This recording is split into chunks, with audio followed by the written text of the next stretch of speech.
کا ایجنڈا ہے جو ہندوستان پوری کوشش کر رہا ہے پاکستان کو بلیک لسٹ کرنے میں.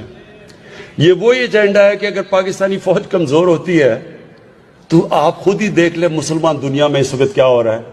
لیبیا سے لیں، سیریا میں چلے جائیں، عراق میں جو کیا ہوا، افغانستان میں کیا ہوا، صومالیہ میں کیا ہو رہا ہے، یمن میں کیا ہو رہا ہے، ساری مسلمان دنیا میں آگ لگی ہوئی.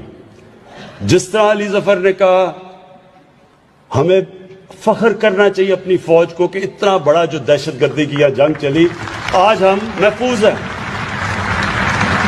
ان کی قربانیوں کی وجہ سے ہم محفوظ ہیں. اور یہ پاکستانی فوج کے اوپر یہ جو انگلیاں اٹھا رہے ہیں، میں ان سے سوال پوچھتا ہوں کہ مجھے کیوں نہیں کوئی پرابلم؟ مجھے کوئی پاکستانی فوج سے کیوں پرابلم نہیں ہے؟ مجھے کیوں ہر جگہ پاکستان کی فوج کھڑی ہے، پاکستانی گورنمنٹ کے ساتھ، ہر ایجنڈا کے ساتھ کھڑی ہے، ہمیں کیوں نہیں پرابلم؟ تو آج لیبیا کے لوگوں سے پوچھیں، شام کے لوگوں سے پوچھیں، اور جب جو ہے وہ عراق ٹوٹ پھوٹ کا شکار تھا اس وقت ان کے لوگوں سے پوچھیں، کشمیر کے لوگوں سے پوچھیں، غزہ کے مسلمانوں سے پوچھیں